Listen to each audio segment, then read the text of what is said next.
Hey, everybody, and welcome back to another episode of Crunching Your Growth, the show where we skip the fluff and focus on real world traction that actually moves the needle.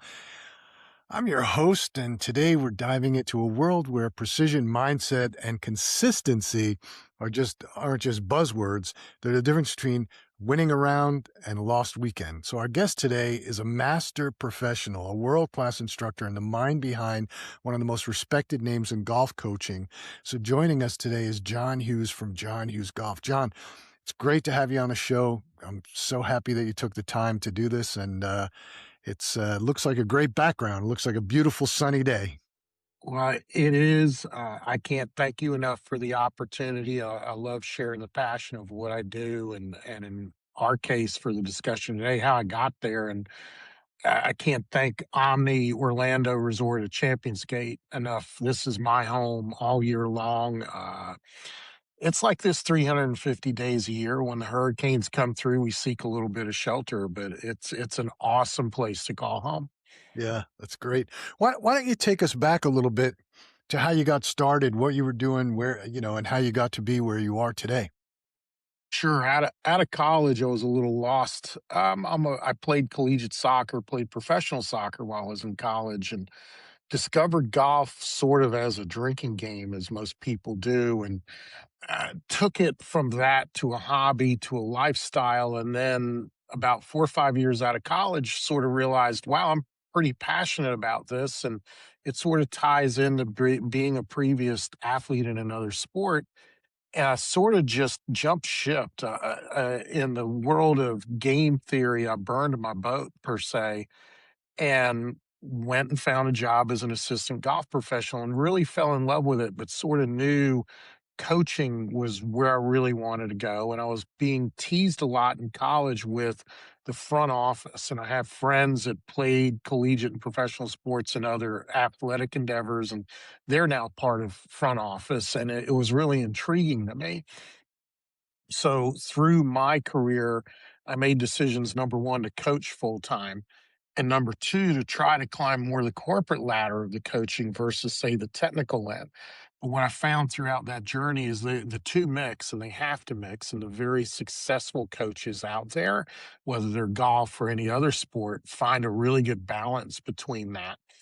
Number one. Number two is, at the end of the day, it doesn't matter what you do. It's about being able to report to my host behind me, hey, this is what I contributed, or going to the people I'm working for, and this is what we did.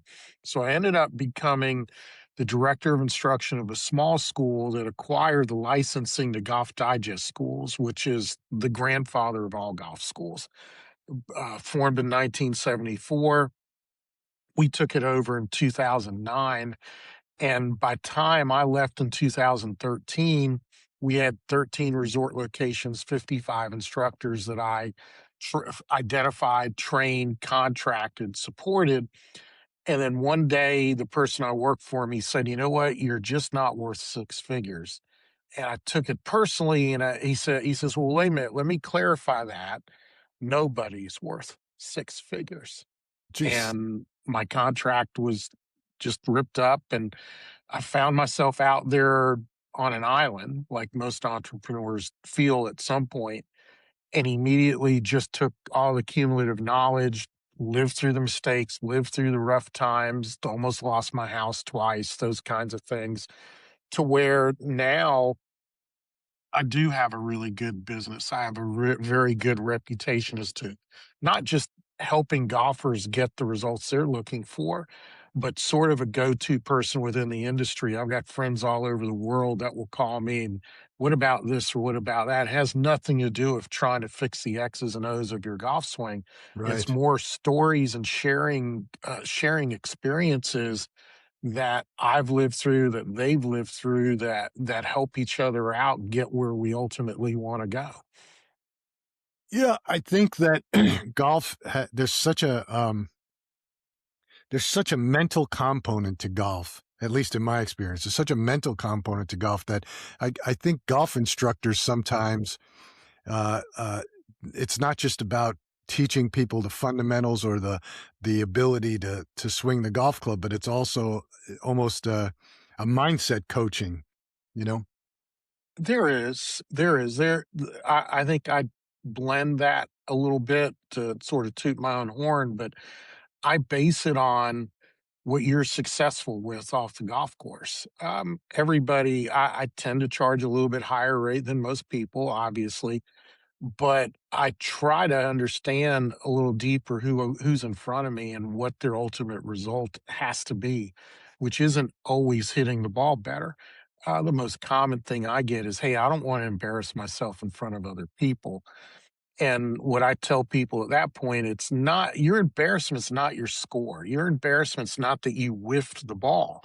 Your embarrassment is how you handled the whiff.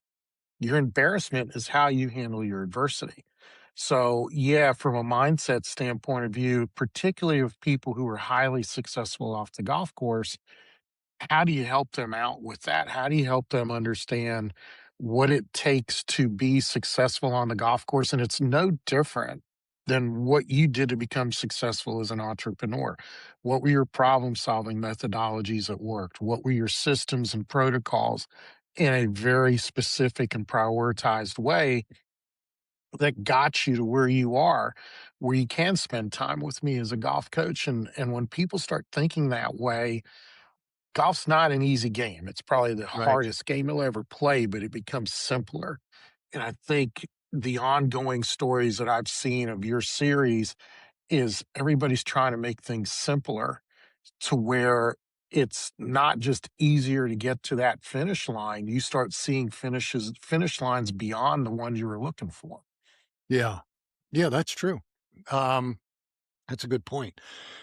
So, but you're not just at that one location anymore, right? Don't you move around or don't you Correct. Correct. I do a temporary summer residency at Omni Homestead Resort in Hot Springs, Virginia. I've been doing this is my second year doing that. I've that's a done that a beautiful couple resort. of other places in the southeast corner of the states. I do travel a lot to see clients. My passport's well stamped in case somebody in Europe wants me to come see them. But I do some traveling with clients when needed, whether it's, hey, I've got a member guest I'm really trying to prep for, or will you come and speak to my company? What you said to me at your tent in Orlando made so much sense. Can you come and talk to my team about that? Yeah. Which is that's probably the biggest compliment I get, not just fixing someone's golf swing. Omni Hot Springs, I got it. Hold on. Omni Homestead Resort in Hot Springs, Virginia. It predates the Declaration of Independence by 10 years. It's Yeah. America's oldest resort, 2 fantastic golf courses. It's very serene. It's very, very quiet. If you hear an airplane go over, it's unusual. Yeah. Uh, and it offers an environment much different than Florida in that there's no hustle and bustle, there's no traffic noise, and you can really just come to peace with yourself there. Yeah. Yeah, it's a beautiful place. I played, one of those courses years ago. Um, and like I told you, I stopped playing. I don't know why I stopped playing, but I did. Um, but as a coach, do you get a chance to play at all? I do not very much. I played for the first time with my son about 3 weeks ago, first time all year, simply because our season is very hot and heavy from like the 10th of January. Everybody gets over their holiday hangovers and they see the snow or the cold weather outside and they got to get out. They got cabin fever. So, Florida, we're pretty busy through the end of April.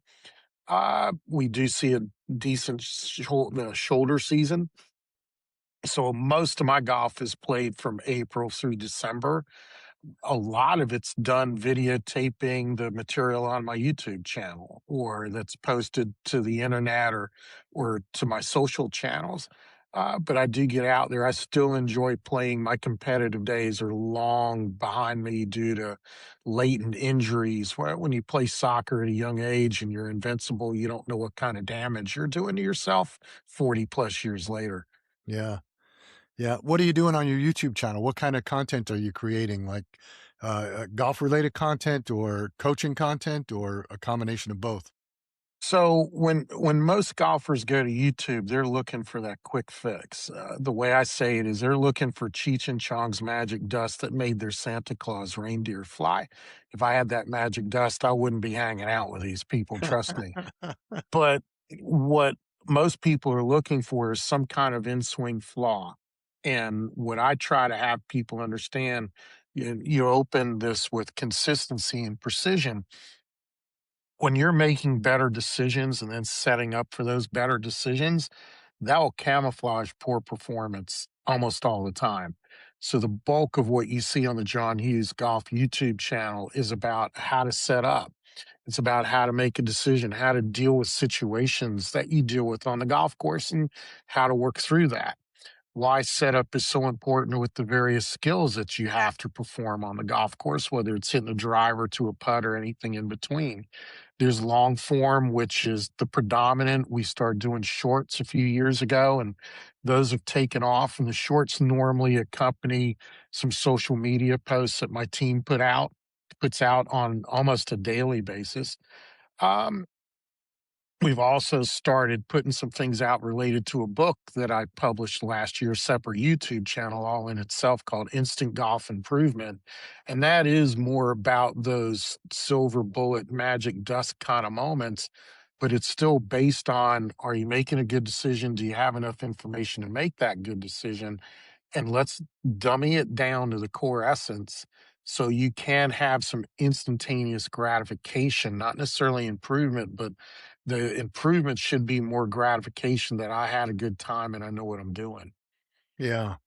That's a that's a good point, a good way of expressing it because golf is it's a sport of decision making and a sport of, fast decision making because, you 90% of the time, right? Guys go out and play a course that they never played before. They get a couple of buddies together, they go on a trip, they go somewhere and they never played the course before and they've got, you've got your scorecard which really has like a little bit of information about, the length of the hole and maybe, the positioning of some obstacles, but it's not really like a course book. And so you really have to sort of make those decisions. And you're right, um, setup and organization and then execution, it really is almost the same as business decision making because you have to think about what you're trying to achieve and then you've got the information or whatever information you can get, then you've got to get your setup and your alignment and your clarity and then you can execute. Correct. And then once you've made the decision to execute, are you committed to executing it or are you second guessing yourself? And Right. the analogy I use a lot, and I'll give the reason why. Golf is one of the few athletic activities that you will ever partake in where you create the action. Everything else you've done, basketball, baseball, football, soccer, lacrosse, hockey, I can keep naming, you're reacting. So, as a business person, yes, you do react to market trends or finances or cash flow or whatever the case may be. And I do that with my business. But when it comes to hitting a golf ball, it's sitting there, it's doing absolutely nothing. And it's you who have to make it work, it's you who has to make it fly. It's not any different than holding a dart and your nose is the dartboard bullseye. Would you be looking at this second guessing Right. yourself all the time? Or are Right. you just looking and committing and going? And that's what I try to have golfers understand they do every day off the golf course. So why does it have to be different here? The the retorts I get is, well, I don't want it to be like work or I don't want it to be like this. And I'm like, but that's what makes you successful. That's why you have the ability of time resource alone to be spending time with me. And that once somebody, I'll use the term loosely, buys into that and they start understanding how to prioritize it. And another example I use with people is when you go to the doctor, there's an intake form. I know this, my wife's a nurse for 30 plus years. There's an intake form. Well, think about the different professions that actually use an intake form. What if somebody came to you and said, Phil, your intake form for your podcast is great, but this is better. And question number one now shows up at 13. It's going to blow everything out of the water. That's how people look at golf. They don't take and order things in a priority. But the problem with golf is number one could show up at 13. It's how do you stick with that way that works most successful for you? Work through it. Golf's not a perfect game, nor is business.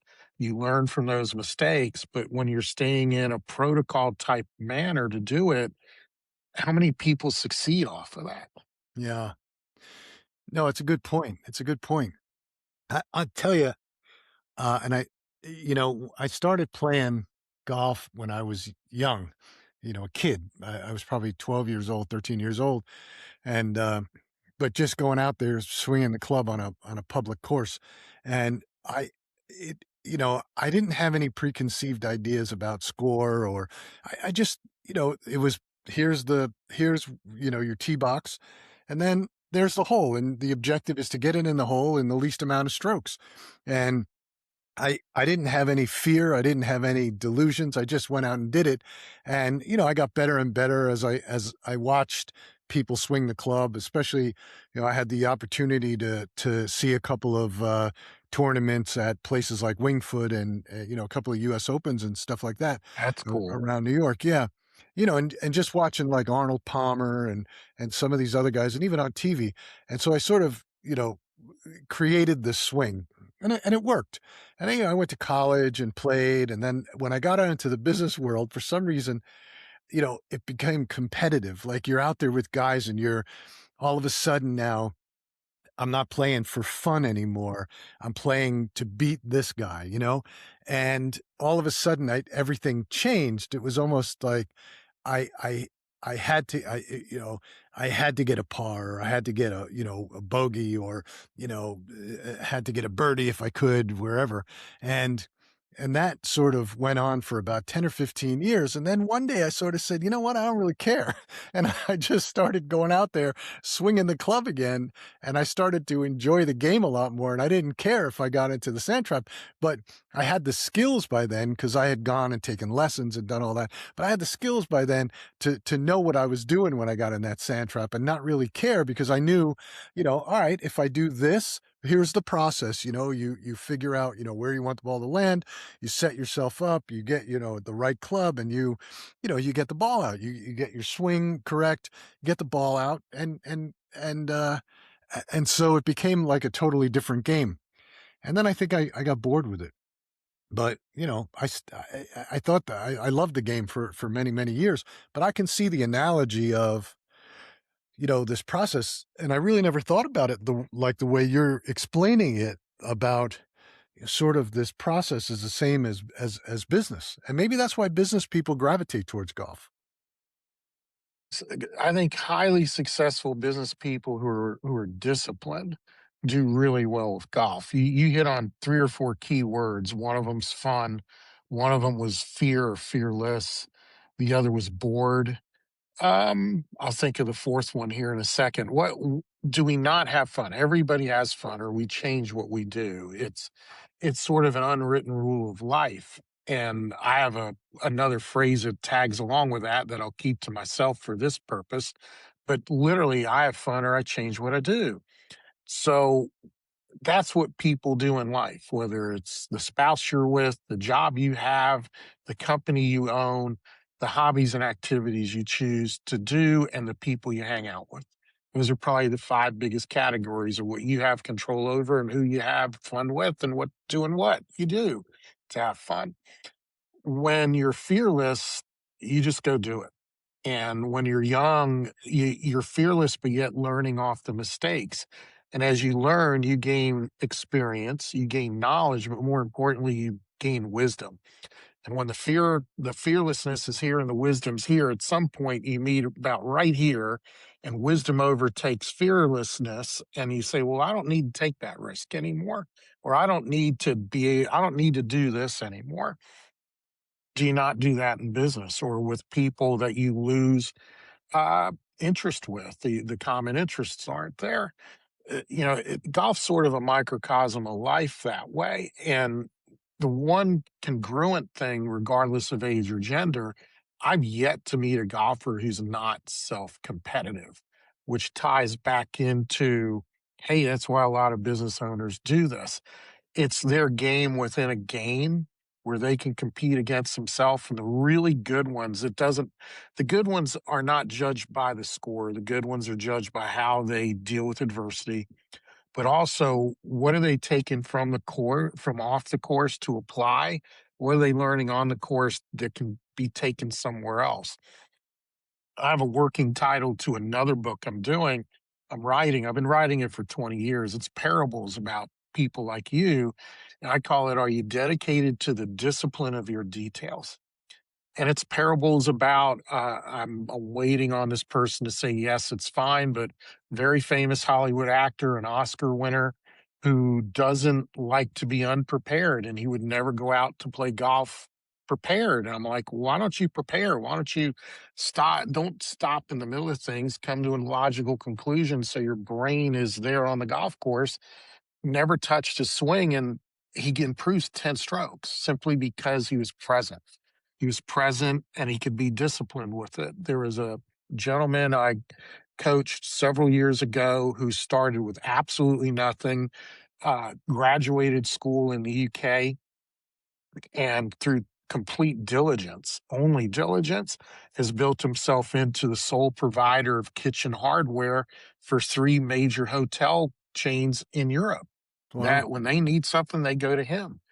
But it was his diligence, it was his discipline of doing things a certain way and being able to deliver what he was telling these hotels they could deliver. And if he had to do the extra, he did it. And when I saw him several years ago, his goal was to win his club championship. Right. He's gone on to win a major amateur senior event over in the UK. And I knew he would because of his diligence. I know this other person's a good athlete because of their preparedness. I think if you look at golf and try to take those things that you do well off the course and apply them, you may still get bored, but at least it becomes self-competitive again. You may get, yeah, I don't like hanging out with these people because they drink too much or they curse too much or we have nothing in common. But hey, I actually worked out a problem off the golf course on the golf course. It just came to me because I Yeah. had to do these certain things in a certain way. And in the middle of it, I had this aha moment. Yeah. Yeah, that's a good point too. Because when I was playing a lot, I I wasn't the most social person on the course. Because I was always thinking about what I did and what I was doing, and I didn't like riding in a cart. I liked walking to the ball and kind of figuring out where I put the ball and then where I had to get the ball, and I don't know. I like that aspect of it. I like the outdoor part of it and the thinking that went and the strategy that went along with it. Because everybody hits an errant shot every once in a while. Nobody's perfect, especially not in the amateur side, and you got to figure out how to get out of it, right? How to still make your score without turning it into a disaster. So I like that part of it, but I like the walking part up to the ball to figure it out because you're walking and you can see what you have to do. And I don't know. That was just that's just something I enjoyed. But I What you just transitioned from that and I started doing triathlons. So I don't know. what you just talked about in the entrepreneurial world is small fires. Yeah. And sometimes you solve the small fires with a team, and sometimes you solve them shaving in the morning. Yeah. Yeah, exactly. Yeah. Well, we're just about out of time. I appreciate you sharing your wisdom, and I think it was really relatable. I think it's really great. You've obviously thought a lot more deeper than just golf, which is fun. Um, but any last minute words you want to share with anybody, and also where can people get in touch with you, and if they are looking for lessons, or where can they get in touch with you, and where can they find you? So once again, thanks, Phil. I really appreciate the opportunity to Yeah, my share what pleasure. I do and try to help people understand that golf is not an easy game. It's not for everybody, but if you can simplify it, it becomes fun.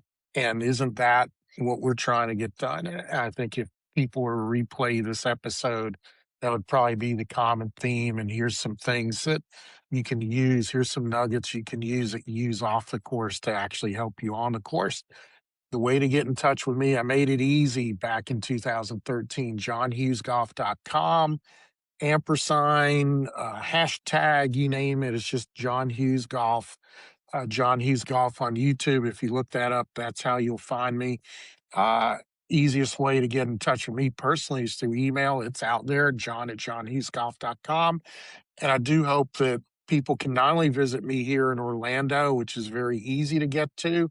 I do have openings throughout my residency schedule this summer and into 2027 as well, where you can visit me one to one at Omni Homestead Resort as well. That's great. Great. And where's your book? Is your book on Amazon?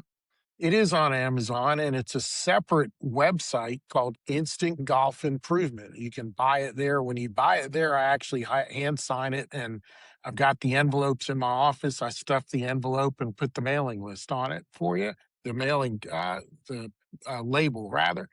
But we're trying to grow that as another brand. We're trying to grow that as a somewhat of an entry level brand for newbies, for people who are in a hurry. That book was written out of my frustration of people wanting things instantaneously. So here's 5 pillars, and if you follow these 5 pillars from a change of attitude standpoint of view, you may see some instant improvement with that. So that's another website where you can find me and my team.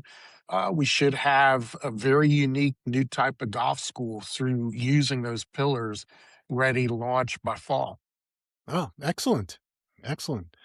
So we'll put all that information in the description of the show. So for everybody who didn't catch it on here, and again, John, thanks for coming on and taking the time.